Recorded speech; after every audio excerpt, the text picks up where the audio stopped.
মনে হয় স্বরাষ্ট্রমন্ত্রী আইনের ব্যাখ্যা না দিয়ে আইনমন্ত্রী আইনের ব্যাখ্যা দিবেন। স্বরাষ্ট্রমন্ত্রীর এসবে মনোযোগ দেওয়া দরকার। স্বরাষ্ট্রমন্ত্রীর মনোযোগ দেওয়া দরকার। সারা দেশে কোথায় কোথায় সন্ত্রাসীরা রয়েছে সেই সকল সন্ত্রাসীদের তালিকা করে তাদেরকে বিচারের ব্যবস্থা করা দরকার। স্বরাষ্ট্রমন্ত্রীর উচিত ধন্যবাদ মাননীয় সদস্য। নেতা কর্মীরা হত্যার শিকার হয়েছে তাদের বিচারের ব্যবস্থা করা দরকার। ধন্যবাদ মাননীয় সদস্য। এই ইলেকশনে ভোট ডাকাতি দেখেছি, আমার ঘরে বড় হামলা করা হয়েছে। আমি কি এই ইলেকশনের জন্য নিজের রক্ত জড়িয়েছি? আমি আজকে স্বরাষ্ট্রমন্ত্রী আছেন, মাননীয় প্রধানমন্ত্রী আছেন, আমি এখানে প্রশ্ন করি আমি কি রক্ত জড়িয়েছি? আমরা রক্ত জড়িয়েছি বলে আপনারা আজকে সংসদে প্রধানমন্ত্রী স্বরাষ্ট্রমন্ত্রী হয়েছেন। রক্ত ঝরার পরে রক্ত জড়িয়ে গুলিবিদ্ধ হয়ে 3 দিনের মাথায় গুলিবিদ্ধ হয়ে দয়া করে থামুন মাননীয় সংসদ সদস্য, আপনার বক্তব্য অব্যাহত রাখুন।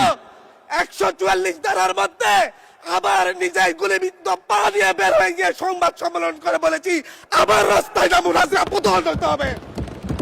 আমরা বলেছি নতুন বাংলাদেশ দিব।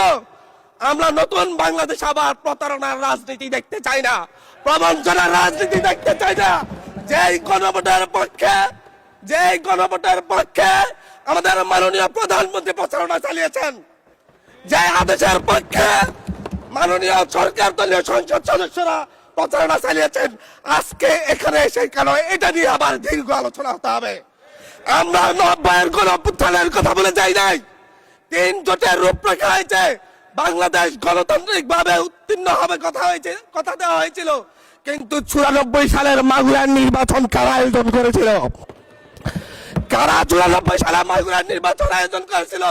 আজকে আবার এই সংসদে দাঁড়িয়ে আবার এমন একটা ব্যবস্থা নিয়ে যাচ্ছেন, আরেকবার যে মাগুরার নির্বাচন আয়োজন করবেন না, এর নিশ্চয়তা কে দিবে? এর নিশ্চয়তা কে দিবে? আমি আমার সবচাইতে কম বয়সী প্রার্থী হিসেবে নিজের প্রার্থীটা জমা দিয়ে এলাকায় গিয়েছি প্রচারণা করতে। 3বার হামলা শিকার হতে হয়েছে। আমি সংসদ সদস্য হিসেবে এলাকায় গিয়েছি, সেই জায়গায় আমার উপর হামলা করেছে, সরাসরি ভিডিওতে দেখা গিয়েছে। অস্ত্র নিয়ে, দেশীয় অস্ত্র নিয়ে আমাকে কোপাতে আসা হয়েছে। তারা কারা? ওরা তো তারাই যাদের প্রত্যেকের হাতে বিএনপি দলীয় নেতা কর্মীদের রক্ত লেগে আছে, প্রাণ লেগে আছে। এই বিশ্বাসঘাতকতা মাননীয় স্পিকার, এই রাষ্ট্র আর সইবে না। আপনারাও সইতে পারবেন না। বিশ্বাসঘাতকতার মূল্য এই দেশে আবার দিতে হবে আপনাদেরকে।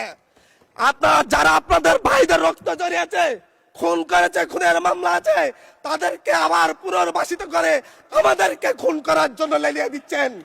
চট্টগ্রাম থেকে এক সাংগঠনিক নেতাকে পাঠিয়েছে অস্ত্র সহ আমাদের লোকজনের উপর হামলা করতে। ভোটের দিন সকালবেলা থেকে প্রত্যেকটা ভোট কেন্দ্রে অস্ত্র দিয়ে মহড়া দিয়েছে। 30টা ভোট কেন্দ্রে এনসিপির প্রার্থী, বিএনপি 2জন বিদ্রোহী প্রার্থী সহ কারো এজেন্টকে ঢুকতে দেওয়া হয় নাই। এটার জন্য কি আমরা আমাদের রক্ত জড়িয়েছি? মাননীয় স্পিকার, ইলেকশনের একদিন পরে আমাকে আর 1 মিনিট বাড়িয়ে দিবেন মাননীয় স্পিকার, 1টা মিনিট। মাননীয় স্পিকার, ইলেকশনের পর দিন এক নারী অভিযোগ করেছেন, এক নিরীহ নারী, ওনাকে ধর্ষণ করা হয়েছে শুধুমাত্র শাপলাগড়িতে ভোট দেওয়ার কারণে। 1 ঘন্টার মধ্যে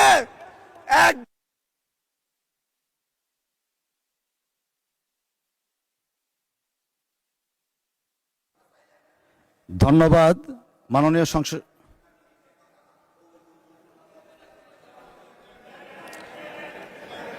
আচ্ছা ঠিক আছে, 1 মিনিটের মধ্যে সংক্ষিপ্ত শেষ করবেন, 1 মিনিট।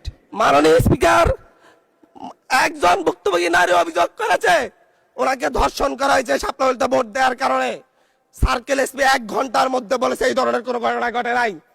আজকে 42 দিন পার হয়েছে, এখনো ডিএনএ রিপোর্ট আসে নাই। মামলা নিতে 3 দিন দেরি হয়েছে।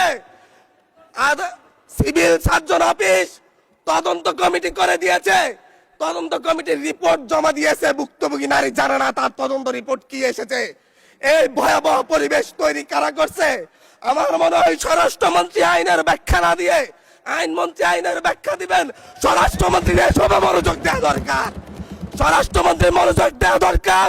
সারা দেশে কোথায় কোথায় সন্ত্রাসীরা রয়েছে সেই সকল সন্ত্রাসীদের তালিকা করে তাদেরকে বিচারের ব্যবস্থা করা দরকার।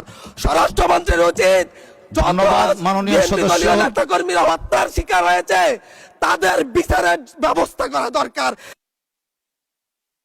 ধন্যবাদ মাননীয় সদস্য।